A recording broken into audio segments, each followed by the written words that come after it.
It recognizes our belief in God, our country, not just individuals, our country, our founding fathers codified this in the documents that founded this country. Our reliance, our belief in God, and our reliance upon God. Of that, there's just no debate on that. You may like it, may not like it.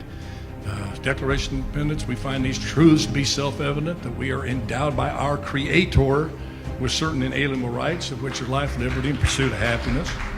It goes on in the Constitution to say we are putting together this Constitution in a preamble to secure the blessings, not only for ourselves, for posterity. And that Constitution followed with a Bill of Rights that enumerated those godly rights given to man, including the very first one, which was the right to believe in God and to express that belief anytime, anywhere, including the public square. 33 million.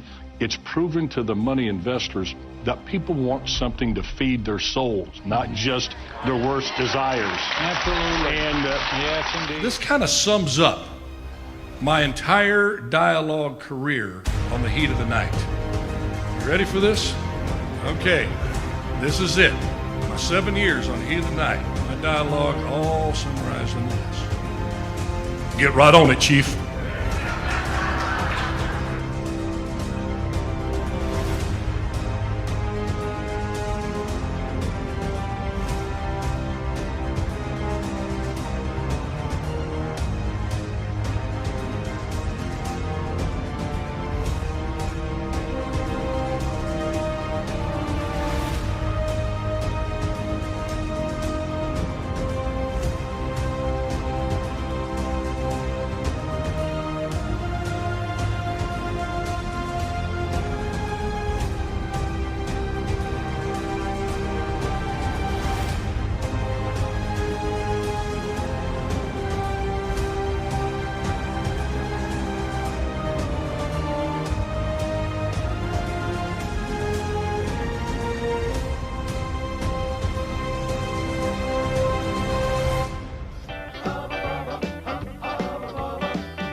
Captain Skinner, but Bubba's my name. I like my iced tea sweet and my women the same. I'm your brown-haired badge here in little old Sparta, but nobody's bigger or tougher or smarter. If you're looking to fight, best not be with me. Gonna be held tight, well now we'll just see. You never know in the heat of the night on TNT. Heat of the night on TNT. Now I don't put on any airs, but then I ain't no slob. Just a redneck boy with a blue-collar job. The ladies I date, they gonna have 'em some fun, 'cause I'm a big hunk of crime fighting son of a gun. So if you're looking to fight, come on up in the ring. You wanna be held tight, just about anything can happen in the heat of the night on TNT. Hubba, hubba, hubba, hubba. Heat of the night on TNT. Yeah.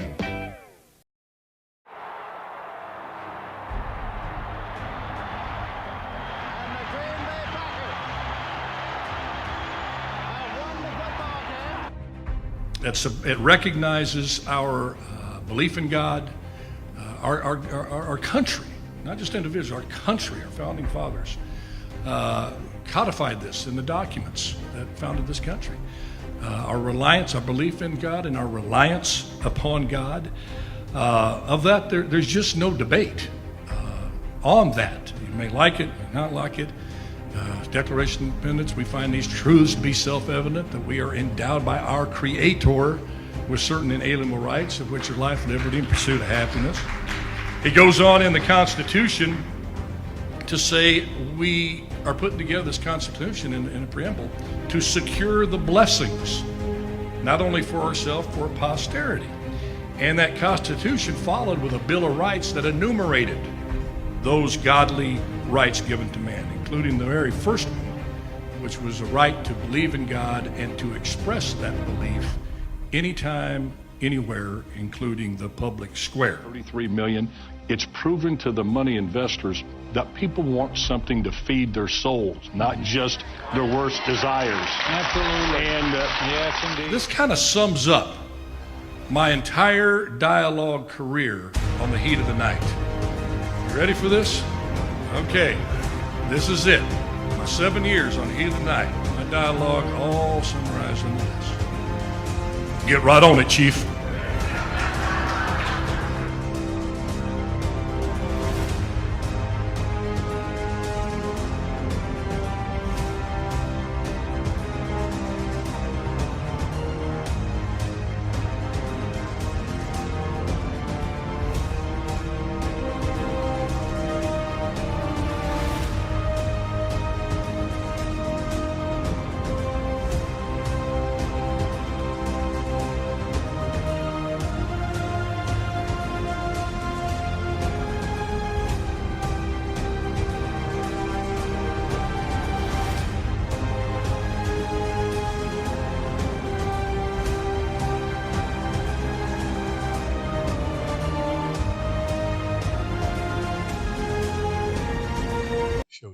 This hour of the Alan Autry Show is sponsored by Sinlaw, the most realistic artificial grass in the Central Valley. From NFL quarterback to Hollywood to the mayor's office, and now behind the mic at KXEX, this is the Alan Autry Show.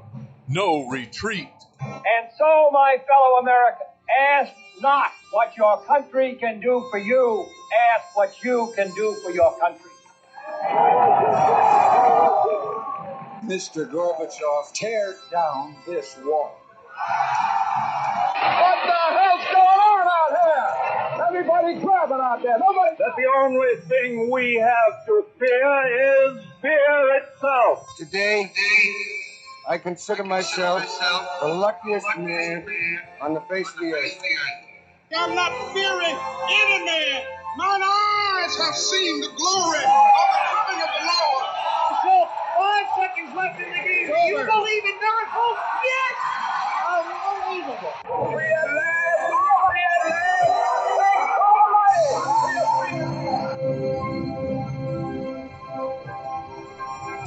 You're listening to the Alan Autry Show on the best talk in town. Talk Radio 1550 KXEX. And welcome to Alan Autry No Retreat. It is Taco Tuesday. And Bullet Bob Leone, he's usually with us today, is absent today. He had some business. But we have Guillermo Moreno, the Sarantalot of the airways. Welcome, Guillermo. Always a pleasure, Alan. Always a pleasure. Guillermo's there trying to look at my notes. If you try to decipher that, it'll drive you crazy. I think literally clinically insane trying to connect we're what not, that means. We're not that poor, Alan. You're using one of my show prep from I don't even know when that show was. No, I saw that. Those notes sitting right over there from previous shows could get us put away for about 20 years. Oh, yeah, for sure. We would go and cancel jail for 20 years. Man. But, City Hall would be Jerry Dyer would send Paco out for us. Yeah, see, I don't even want those shredded. We need to burn them. Shredding, Dyer would have them all put together. He'd hire a new office how to put together shredded material to go after his enemies. Is that why they do the shred days? They have that at City Hall. I know. That's a rumor has it. Oh, folks. You got me thinking Yeah. So happy to have you with us today. Alan Autry No Retreat means we do not retreat from the basic principles. This country was founded on faith, family, and freedom. We will never take one step backward from that. And we always hope that we're fighting the good fight, the righteous fight for those principles, as are many, many, many. And I think the vast majority of the Americans still today. What do you think? Even though this, I think so. Unfortunately, politics isn't everything. You mentioned it before the show. Politics is infused in virtually everything. Stuff that you never even. I remember going to the movies as a kid. I didn't care. You think about Barbie giving the South China Sea to China? Nothing like that. Football. But don't you need to repay it then? If you're going to have a big problem with that? Guess we got it right. South China Sea? Barbie the sequel. Well, don't you? But it was the South China Sea. It's what they call it, right? South China Sea, yeah. But why don't you take out South Everybody Sea? You've already kind of subliminally in your mind given it to China by calling it the South China Sea. That's a good point. It's the Pacific Ocean, not the United States Ocean. You're making too much sense. If Ted Cruz is mad, I'm mad. Let's just go with that. He's madder than a wet hen, isn't he? Cancun Cruz. He's got Barbie in his crosshairs, man. Ken, just stay out of the line of fire. Is he going after Ken? Not yet. How can you go after Ryan Gosling? Exactly. Come on, Alan. Especially after seeing La La Land. I never watched that. Oh, gosh. It's good. I'm not a big musical fan. I am not either. I watched this one. Really? It will. It'll draw you in. There's not one musical I like. Have you ever seen? You like Grease? Oh, yeah, it's before your time. I saw it. It was all right. Yeah, the one that I love. Woo, woo, woo. You didn't like that? Olivia yeah. Newton-John didn't steal your heart. She's No. cuter than a bug's here. She is, but it's Travolta. Not my generation. Oh, just. How about Saturday Night Fever? That was kind of a musical. Don't like it either. Yeah, have you seen that one? Yeah. You're young? Yeah. Okay. All right. I'm sorry. All right. Fine. Just don't like it. We'll just move right along here. Before we get to the heavy stuff here, one big shout out to the Mike Reynolds family. Mike Reynolds, a local beloved figure here in Fresno. Amen. Even the people that did not like the legislation that he was responsible for authoring, the Three Strikes You're Out law, which totally transformed the crime and punishment system here in California, brought California back from the brink of They made California safe. Chaos. I mean, it was in the early 90s. It was just crazy. His daughter was gunned down here in the Tower District by a guy who had been in and out of prison 20 times. Joe Davis was the guy's name, remember, like it was yesterday. Well, Mike said, hey, this has got to stop. And he was on that like a bulldog. They just, the criminals killed the wrong guy's daughter, put it that way. And this simple wedding photographer, this mild-mannered individual, the sense of fairness, the sense that something's got to change in this state, kicked in with Mike Reynolds. And anyway, the ending of that, the outcome of that was the Three Strikes You're Out law, which types of that law, either exactly like it or very similar versions of it, swept the country. Pretty much every state in the country adopted that kind of law. But he passed away at 79 years old. Lived a good full life. Got to know Mike really, really well. So our condolences and prayers go out to Mike's family. And Mike, God bless you. Rest in peace and a life well lived, my friend. Okay, before, again, we get into this, I want to talk about these cluster bombs that President Biden has agreed after initially saying, I'm not going to send it because send the cluster bombs to Ukraine. Over 100 countries have banned that bomb because of the vicious nature of these cluster bombs. I predicted this escalation was going to continue. It's escalated down the line.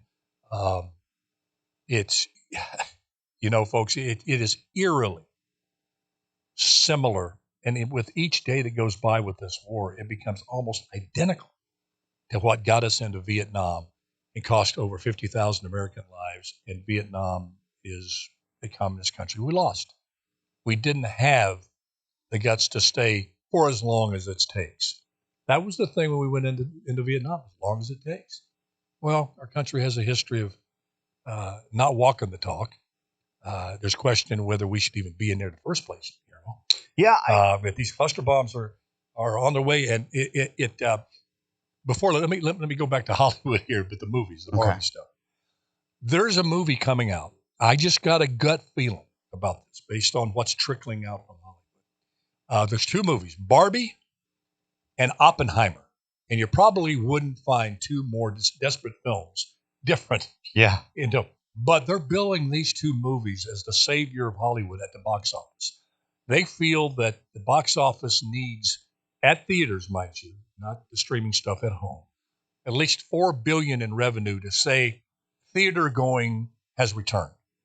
It's viable. People are going to theaters. This is a successful year after post-COVID, because during COVID, theaters, they suffered. Nobody went to the theaters. Well, they had a good run with Top Gun.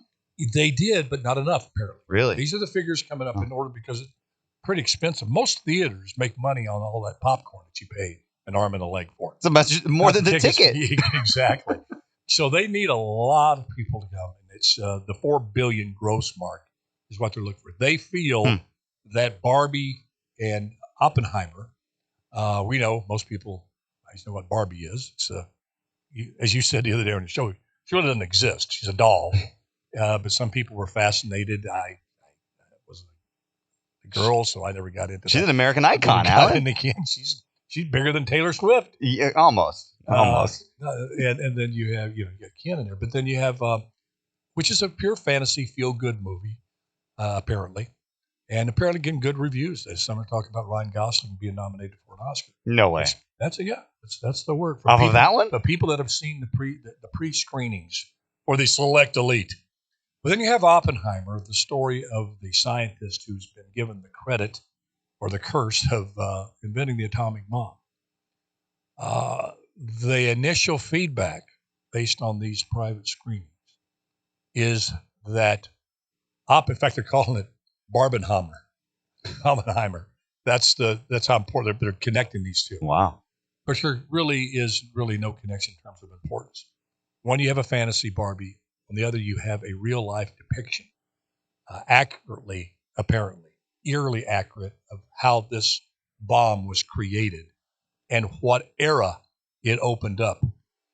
It apparently is so scary. People are likening it to one of the most effective and scariest horror movies they've ever seen because of how it makes them feel when they come out of this movie.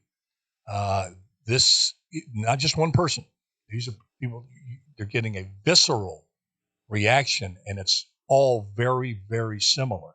They come out just absolutely sickened with the revelation of where we are right now with nuclear weapons, what these weapons can actually do if detonated. And you know what? I don't remember on this show, I said nuclear weapons are the biggest existential threat to the world, not climate change right now. Because in climate change, you're talking about it coming 100 years from now. Important issue. Yes, if you want to focus on that, absolutely. Who wants to breathe dirty air? Sure, it's a contributor to some climate change. How much? We don't know. Probably some, maybe a lot, maybe a little, whatever. But you're talking about not getting to the point where you don't have an inhabitable planet hundreds of years from now, where it would be totally uninhabitable. With nuclear weapons, it could happen in 30 seconds. You get a nuclear exchange, a limited nuclear exchange between countries. You have a weather change, a climate change, you will, that would be irreversible for 100, 200 years. You have parts where they've tested that you can't go in there and live that was tested 50 years ago. It's still uninhabitable. Dang. So my point is, I think God sometimes speaks to us through different ways. And do I think he can speak through a movie and send a warning? Yeah, if he wants to. And what I'm hearing, I feel at this point, I have to see the movie, is nothing less than a clarion call from God to wake up, world. Wake up. Because never have we been so close to somebody pushing that button than we are in Ukraine and Russia and Pakistan. Once that button is pushed, one is launched, it won't be a one-off. There will be a response. If Japan would have had the capability, after we dropped the bomb on Hiroshima, and they had the capability to drop one on New York, they would have done it. So again, my call is to those people that have marshaled unbelievable political capital, unbelievable support, just powerful. You got to hand it to the climate change zealots. It's infused in our politics, in our corporate culture, in our schools, in our youth. You have done a good job in doing it. I think it was hackneyed in how it was done. I think it's, there's not enough exact science to justify what you've done. But dadgummit, you've done it. The climate change zealots that believe that, hey, let's just destroy everything as long as, the economy, it doesn't matter, as long as you can get rid of fossil fuels. And if you get rid of that, we're going to, the climate's going to start getting colder, which is hard to believe. But I did a clarion call months and months and months and months ago. Make room on your plate because you're really good at stirring people up and scaring people.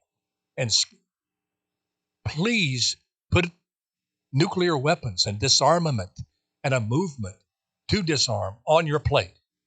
Because that's something you could get me on board. You'd get most clear thinking people on board. Because we're at that point when people are living as if, la da da, la da da. Okay, let's just send Abrams tanks, escalation. Let's just send cluster bombs, escalation. How long before Putin's back in the corner going, I'm going to use a tactical nuke? Guillermo, go ahead. I know I gave you a lot to chew on. I'm yeah, gonna you sit did. back, give me your response, and then we'll go to break. When you're done, you send us to break, but I want to hear your thoughts. So it's all about power and world dominance. When you look around the world, you see this. You see this with the Chinese. You see this in the Middle East. You're seeing this in Europe. It's these old empires who have this crazy notion that in today's society they can be the world dominators once again. The reality is that we are now, and I disagree with it. You include the United States in that? Yes, but when we're in charge, good things happen. We're not like the Chinese where we want to dominate the world and we want to tell every country, you got to do this. We're going to build you the roads. You're always going to be indebted to us. And I know some people are probably saying, Guillermo, what do you think the United States goes around and does? I totally get it. But when you look at the Middle East, you have leaders there. Look at the what's the guy's name in Turkey? Erdogan. Same thing. These older guys have this fiction where they believe that they can become world powers and be the world power. Notice that when we're the world power, we don't want to go around and I know people are going to disagree with me, but we're not going around wanting to to be globally dominant because we want to suppress people and we want everyone to think like us. So I think there's a huge difference there, but it's always about power. And what do you do if you are the most powerful person in the playground? You got tons of nukes. You have that military might. So you're correct in everything you're saying. However, sometimes having those nukes makes you a big player, and it also, like Reagan, peace through strength.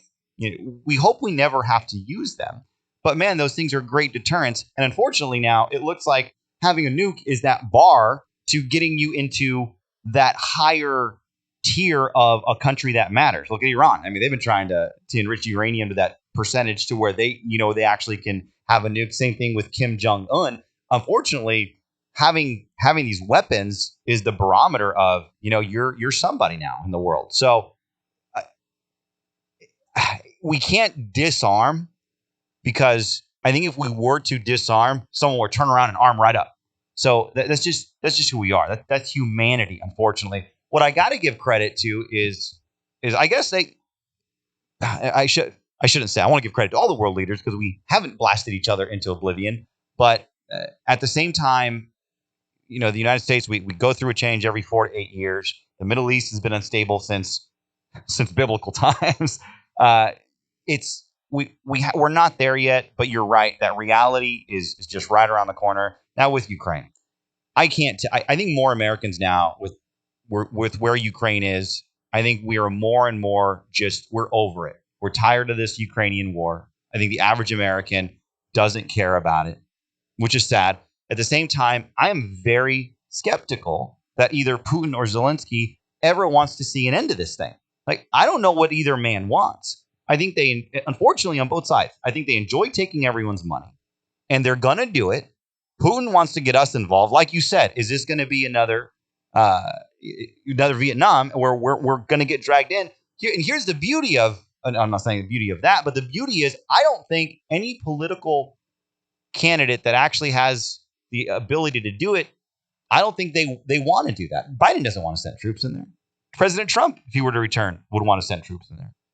So I'm not sure. I'm not sure if. No, I'm not saying they won't. I believe they don't want to get into. I mean, Trump is anti-war. I mean, the man will make a deal. He'll give away Ukraine, I believe, before he were to send in American troops. And I think Joe Biden is just so lost, and he's just going to kick the can down the road. So I think we have that to our benefit. I don't know what I don't know what Putin wants or Zelensky.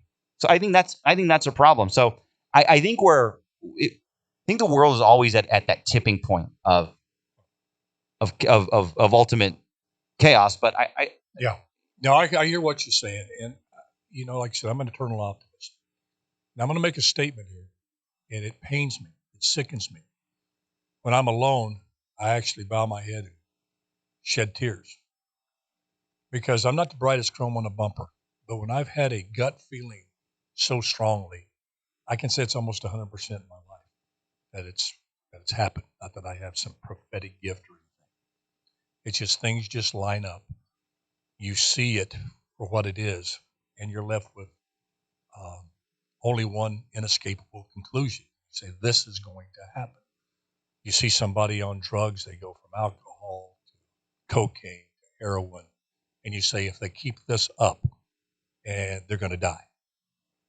And that usually almost 100% happens. You see things unfold. Somebody going on a hunger strike, sooner or later they're going to die. You can say that. The way this world is going, because let's take the Ukraine example of Russia, especially in a post-Hiroshima world, when we saw what nuclear weapons could do, it was always diplomacy first before military action. That's completely been turned on its ear in the Ukraine and pretty much every place else in the world now. It's let's fight first. Crazy things happen when you start fighting. Domestic violence starts out, you have a wife and a husband who might love each other. They start drinking, they start fighting. Next thing you know, one of them does something that's completely out of character and slaps the other one, hits the other one, takes out a knife, whatever. You do crazy things when you start fighting, things you would never do if you weren't fighting, rather than going to counseling and working things out. We're there in the Ukraine and developing in other hotspots.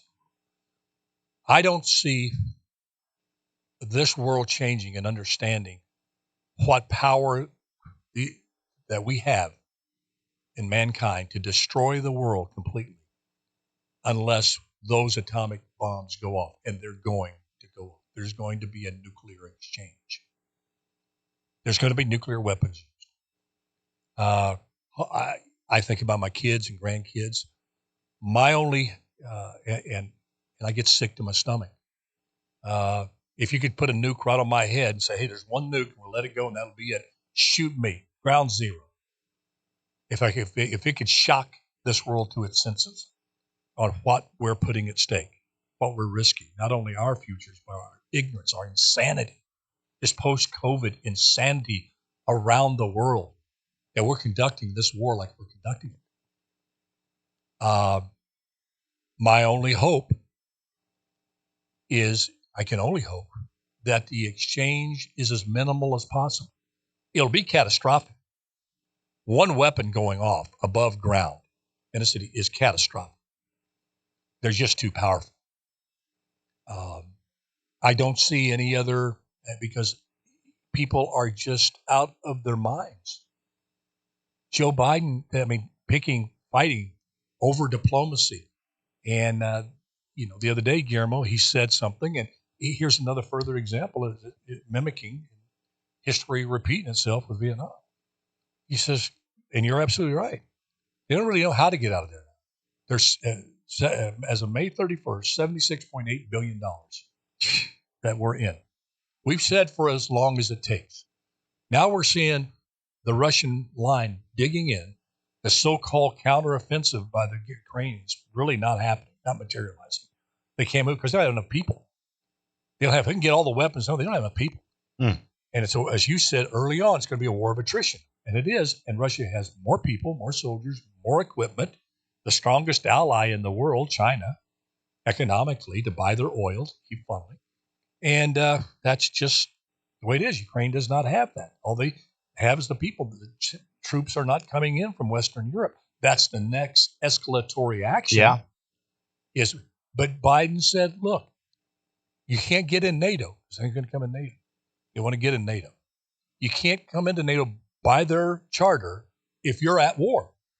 So he says the wars if you're a country at war or you have an internal rebellion going on, you cannot join NATO. And you can't also join the European Union. So he's saying, keep fighting. We're going to be with you as long as it takes. You want to join NATO, but you can't go NATO unless you have peace. So They're stuck just like Vietnam. These conundrums. You're damned if you do, damned if you don't. Then it becomes, and we're closely getting there, I agree with you. Then it becomes, okay, it's a lost cause. We're not going to beat the Russians. Okay, it's a loss, just like Vietnam. It's okay, we're not going to beat the North Vietnam. China's on their side. How do we get out without making it look like defeat? And with Biden, he's got this extra thing on him. How do I get out of Ukraine and not have another Afghanistan? I can't handle one of those because I got an election coming up. So meanwhile, they know this counteroffensive isn't working. They're sending Abrams tanks. They're going to send F-16s, what they said they would never send. They're sending these cluster bombs now, which now plays right into Putin's hand. Putin can say this device they're using is so deadly. By the way, and then I want your response. I know I'm going on, but I really want and I'm going to let you have this. I'm going to throw a lot at you. But I think we're at a really tipping point in this war that affects the entire world, especially our kids and grandkids. But it is an immediate existential threat in terms of what this could lead to in this war in Ukraine. By sending these cluster bombs, which Joe Biden initially rejected the military's ask for this because of the absolute grotesque nature of them. These bombs explode above ground, and they send out other smaller bombs miles away. So the reason Ukraine wants it, because they don't have enough equipment, enough people to really break through the Russian entrenchment, which in some places is 15 miles deep, 10 miles long. So they're just having to go a frontal attack over here, and they can't move them out. But if they're able to attack and kill more people in a wider range with these cluster bombs, then they feel they may be able to break through the defense. I don't think they'll be able to do that, but he said, okay, you can have them anyway. Here's the problem. It's a big problem with that because there are rules of war, as strange as that may seem. These bombs don't always explode. If they explode, you kill people in a very vicious fashion, and war is hell, I get it. But many of them don't explode. That's why they're banned. They're duds. They're duds in the sense that they don't explode above ground. They hit the ground, they stay there. And what's happened around the world where these cluster bombs have been used, you've had innocent civilians and children getting maimed and killed by stumbling upon one of these unexploded cluster bombs and it going off like the old mines after World War II. Over in the battlefields, you had kids and civilians dying all the time with these unexploded mines that they go out and they're plowing a field with their mule and boom, they get blown up. So you have an effect using a weapon that is going to kill people that aren't even born yet. Let that sink in for a moment. You have a weapon that is without a doubt, because you're going to have duds. They've said it. The military said it. A lot of these aren't going to explode. They're going to stay there long after this war is gone, over. You're going to have innocent people that, again, not already even born yet, that are going to die because of these cluster bombs. And here is Putin going to be saying, like what I'm saying, and I'm a Putin apologist for saying that. Shame on you. Yeah, I'm guilty of a lot of things. Come after me on being dumb, but shame on you. You try to say I'm a Putin apologist and pointing out the viciousness of these cluster bombs. You think that phases me? Because if you go there, you are gutless, you're a coward, and you don't have a soul. If you think those poor little Ukrainians and Russian kids are going to stumble on these bombs and that you should be at the negotiation table because there's no end to this war, because I went through Vietnam, I lost 2 buddies, and I'm taking this stand, so I'm a Putin apologist, kiss my rear end. I'm not a good Republican. Good. Is that what Republican stands for? Good. I'm not a good Democrat. I'm not a good American. Hey, so what? Yes, I'm going to go home after this show. I'm going to sleep like a baby. Are you? You have a problem with what I'm saying? Are you? You've got kids, grandkids that could be incinerated. Go see Oppenheimer. Then come back to this show. So I get these critics, and I sometimes there's such thing as a good trigger. Sometimes it's good to be triggered. And I've had it. I'm tired, as Guillermo said, the politicization of everything. That if you say this, then you're a certain apologist. If you say this over here and you point out something as should be as obvious to anybody that we need to find a negotiated solution to this war. And Lindsey Graham, I'm going to hold you even more responsible. You know better. You know the $76.8 billion as of May 31st? Have you asked how much of that money is going to defense contractors? Mm.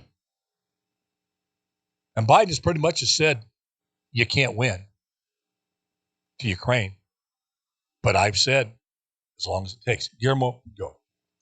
It's very surreal. I think I feel bad now that I'm like, well, everyone's getting tired of the war. But you're right. There's a very real sense that this will have that possibility that it could be something very, very, very bad. I have no idea.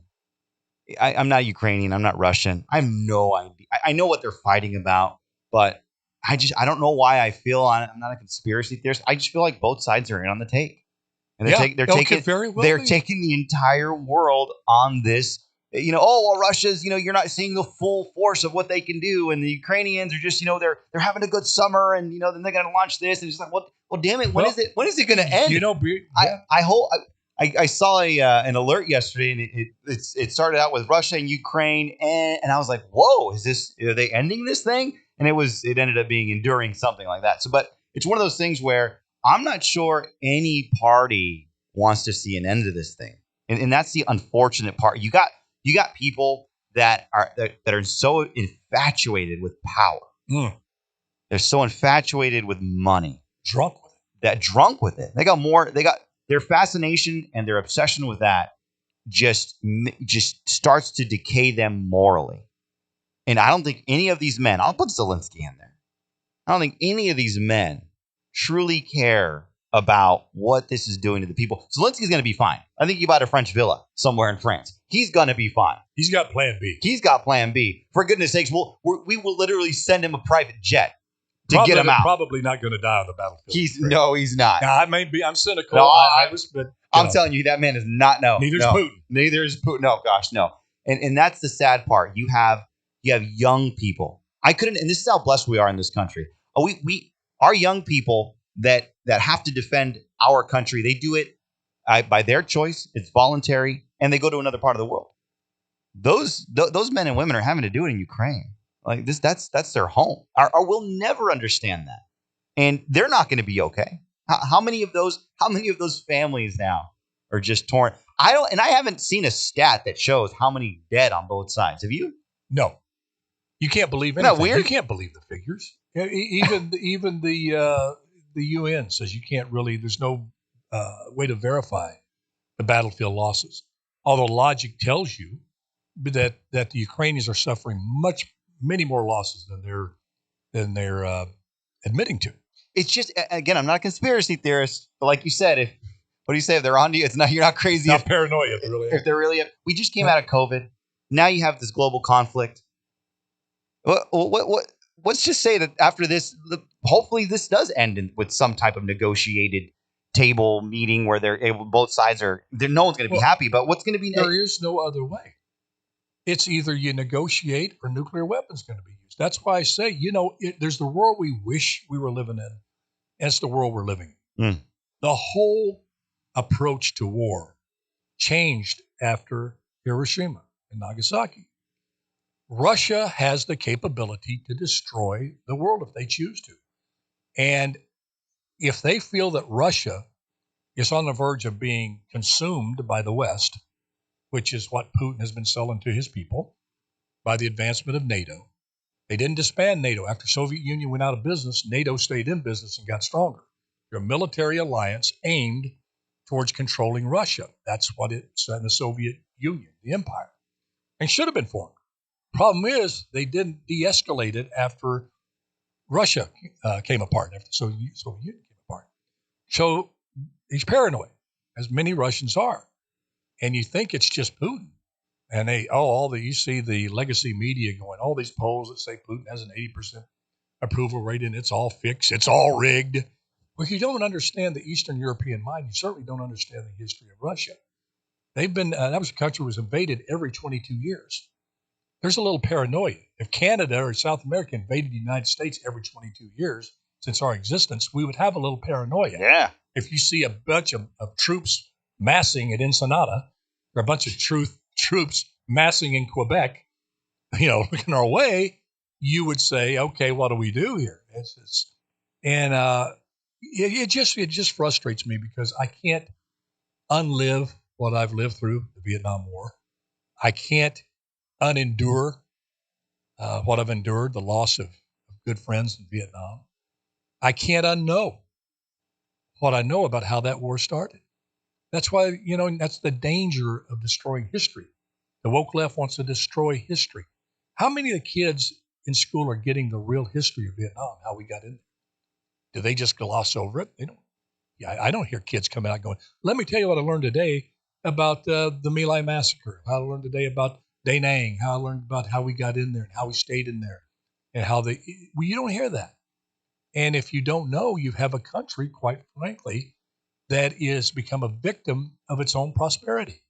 You have to be a very prosperous country. We have never faced such a point. We've never really faced those problems. And when you have never faced an existential threat or real vicious war, seeing your friends go off to war and die, caskets coming home, you tend to occupy yourself with things like, do we need a third bathroom? Do we need to study gender neutrality? Do we have to? You put things on the table for discussion that's number one issues in society. Well, Congress today was debating the LIV and the PGA merger. Exactly.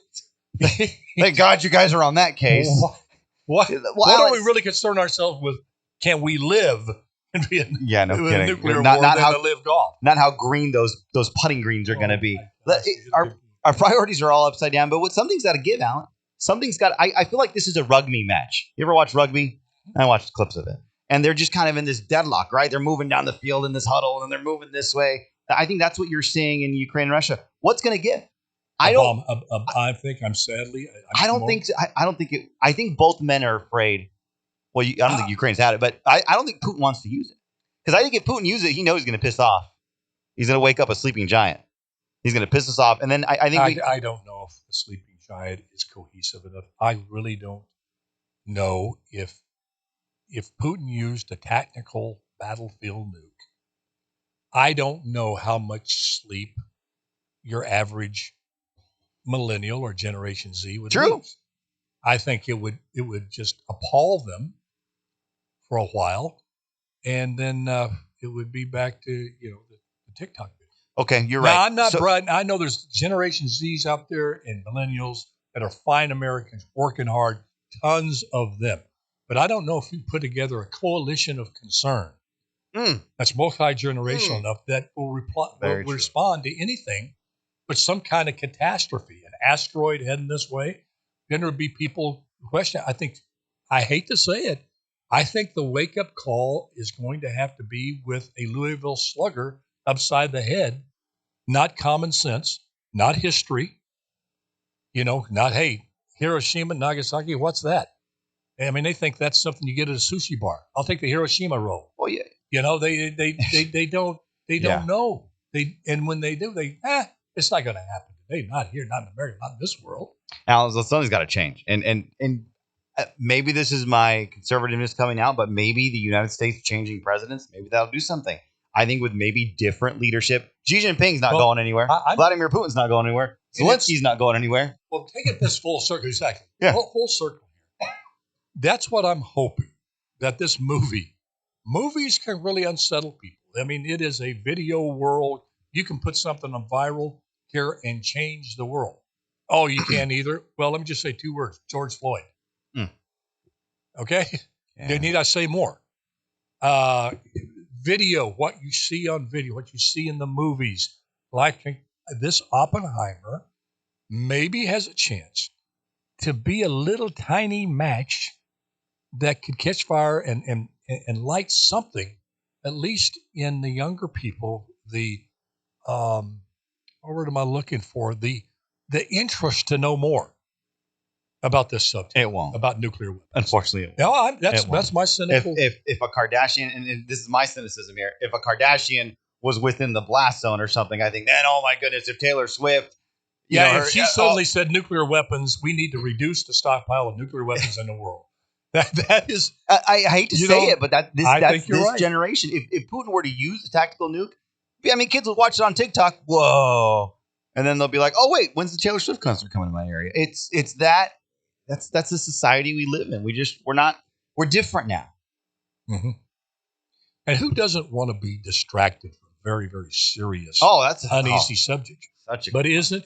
Yeah. And something like this, distraction, the most dangerous thing you can do is just not address it. You know, I should go in and get my cancer screening. I'm not doing it. It's why? Because I don't want to know. I don't want to know the results. I got to go in and do it. But I'm putting it off. Seriously, I'm distracted. Oh, come on, Alan. I'm going to do the show. I'm going to do it. Yeah, I should have been in for a prostate exam a long time ago. All right, cancel next week so we can go to the doctor. I got symptoms left and right. But why? I want to distract myself. I watch TV. I want to hang out with you. I want to wife. My son's home from New York. I get it. All right, I get it. But you got something out there we have to, and I'm going to go in.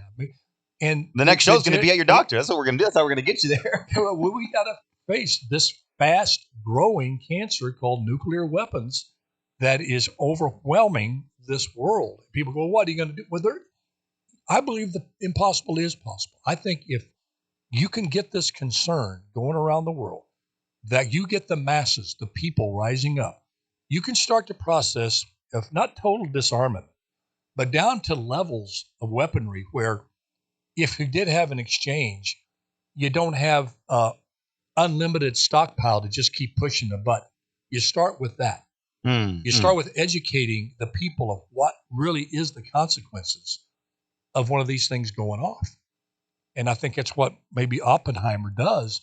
And these people that are coming out saying, I never realized this. I never realized the horror. I never realized how close we are to. I never realized the power of one of these things going on. And so hopefully. Yeah, I hope so too. Yeah. I don't. Yeah, we've got, let's don't go to break. No break. Okay. It's kind of connected, and I won't tell you why my mind is connected. But we have a report about Joe Biden's temper. Yeah. Did you read the Axios article? I did not. I heard about it. CNN covered it. Laura Coates covered it, the Axios reporter on there. And apparently, Joe alone with a staffer has been known to just kind of, go off and use what they call salty language. I mean, it's not unusual for Joe Biden. I mean, when Obama passed Obamacare, he was caught on the hot mic going, this is a big deal. But staffers are coming forward saying they're afraid to go in there alone. They want to take somebody with them.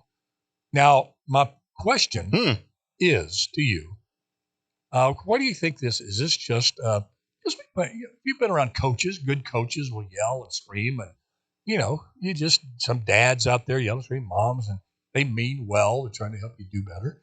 Is that the case going on with Joe Biden? Or does it play in that, hey, he's old, senile, mean, and because that happens to you sometimes. Well, maybe he's just talking regularly and you can't hear. But I want you to do this. Okay, the two questions. Number one, what do you think it is? And number two, just your gut feeling. We don't have any proof. This is just two dudes talking like everybody else out there, giving their 2 cents worth.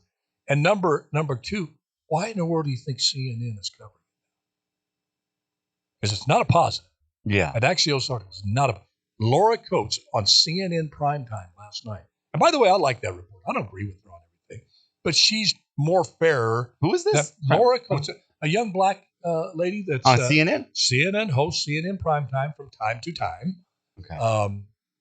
Along with Caitlin Collins, and Caitlin Collins has another show there. But she had them on there, this Axios reporter.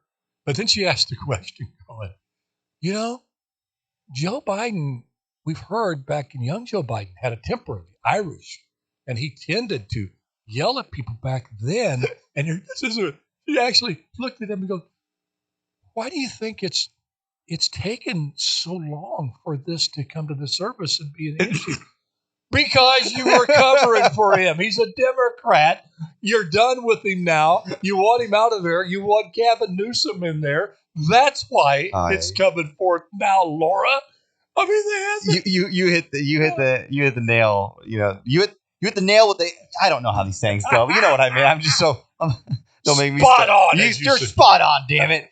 You're absolutely right. Oh, that's just wonderment. This family is this Biden administration. The entire family has screwed up in one way or another. I think at this level, I think they're reaching that tipping point where I don't think you're right. I don't think they can keep it secret anymore. I think you just found cocaine last week.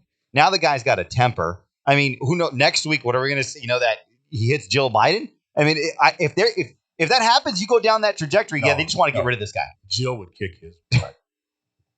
I think he ever did a Dana White on her. Yeah, slap her. Oh, Jill Biden. Be honest. I think she's got a side to her. I agree. I'm not I wouldn't sure. call it Karen-esque, but she could go Karen. Oh yeah, for sure. She could go Karen. For sure. Joe knows that too. For sure. And remember, Kamala Harris had this problem last year. Remember, half of her staff quit on her. Yeah. So I get it. Well, I don't get it. I've never been president or vice president, but the stressors of the job, I totally get it. These are human beings. I think sometimes we elevate politicians and individuals where like they're perfect. They always have that nice tone. Same thing with Obama, right? I mean, I'm sure Obama behind the closed doors, No, Michelle would kick his butt. Oh, but that's very true. I mean, she'd put him in a rear naked chokehold and make him tap in 10 seconds. That's very true. And he knows that too. Yeah. Well, Kim could do that to me. That's very true. Yeah. Very true. Very true. I think what we got to do is eventually, why don't we see more White House staff come out? Because White House staff, they're in there. They're in the ICU unit. Not the staff. Yeah, they are. After Joe's through with them, they're in there in therapy and recovery. Was it really that bad? He said that the guy, the Axios reporter, they said a fairly lengthy interview, and said that they're traumatized. And they got traumatized. But here's what he said. Is that like millennial traumatized? Well, yeah. Words are like bullets. But they're all on the same team. Where's it? Well, that's what he said last night. Because Laura Coates asked him, why haven't some of these staffers come out publicly and given their name to this? And he says, well, despite how he treats them, they do like him. They like his policies, and they look at it as generational. He's just an old grandpa that just gets, grandpa's getting a little mean now. And so that's how they're viewing the staff. That was his interpretation. But he did say the people he talked to, that you won't see him going there one-on-one. Really? Hey, Marge, can you go with me in here? The president wants to see me. I don't want to go alone. You come in and be a witness to this. And that's it. I just look at the Trump administration because, I mean, I don't think we ever had no reports on President Trump having a temper. I don't think he did. No, they jumped on him because he didn't say, please bring me a Diet Coke. Yeah. That was abuse of a staff that he said, will you bring me a Diet Coke? Well, the way Trump would run. I think he did say please. Yeah, he probably didn't say thank you. You did, yeah, probably not. But with the Trump, the way he handled his White House is, and I've read Mike Pence's account and I've read Jared Kushner's account. He would have people in the office and he would pit them against each other if they had a policy. Okay, now you go. All right, now you go. And he would literally see. I mean, there were many times that Mike Pence says they were just shouting, and that's called leadership. And then President Trump would take a step back and say, "Okay, this is what I'm going to do." And then he said he'd look over at Mike Pence, and Mike Pence always looked like he was constipated, like this. and he said, if I ever disagreed with the president, I would tell him in private. But leadership styles are different. Maybe Joe Biden, he's like that. He's like that football coach. Okay. Hey, I want this on my desk by 100 hours, and who knows? Maybe it's effective. Yeah, I'm not joking, man. This is no joke. I want it up. Call Hunter. Hey, son. All right. We just got a couple of minutes left. I want your response to this. All right. I've got a guy that I've zeroed in on, been watching, been tracking, extremely impressed. The dark horse in the Republican primary. Oh. And I think a potential player on the national scene, international scene, whether this individual wins or not. I am really liking Vivek. Vivek. Is it Vivek or Vivek? I've heard of Vivek. I'm not heard of Vivek. Okay, either way. But the Ramaswamy, nobody, I tell you, you do not want to debate this guy. Yeah. You do not want to debate, and he appeals to millennials and generations. He's up to like 6 or 7%. He came from zero. Now, that may not sound alike, folks. But right, politics, you go from 0 to 7. I mean, Scott's sitting there at 3%. He's been Vivek, What do you think? Vivek has that charismatic factor. Oh, I think does he? I think there's only 3 people that have it. You got Trump, you got Vivek, and I think Chris Christie. Can get a little charismatic and I don't know about the Baconator. Okay, but Ron DeSantis, It's doesn't. not body shaming either. It's No. just he talks about it. The food will be better at the White House if he gets elected. That's what he said. He did say that. No, but Vivek has that it factor that Donald Trump has. They seem, and these guys are they got a lot of money. How in the hell are they more? How are they more relatable than everybody else? Ron DeSantis, you put Vivek and Ron DeSantis. Ron DeSantis looks he's not as charismatic as Vivek.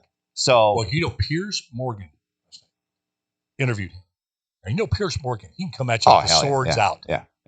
I mean, he will come at you. He's very, very good at that. And he came at Ramaswamy with some very, very difficult questions. And Ramaswamy, there was no hesitating. Right on the heels of the question, he had his answer. The only one I didn't agree with is how he would handle the Ukraine war by trying to break up the China-Russia alliance. How do you do That's that? fantasy.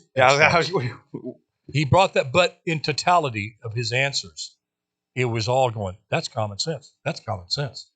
And common sense is so rare in the discussions. It's all politically one way, either the left or the right. When common sense gets a chance to be on display, which is not on Fox, not on CNN, but when you have, or an individual actually have the guts to do that. Because he says, I'm running to something. We're not going to be running away from this and that. We're running to something. And then he proceeded to explain what that means. He said, okay, running to something. He went specifically to explain what that meant. But I really keep your eye on this guy. I agree. Well, Guillermo, thank you so much for making time to do the show here, Taco Tuesday. Love y'all. God bless you. God bless America. And just do your best. Let God do the rest. And everything's going to turn out just fine. Love y'all.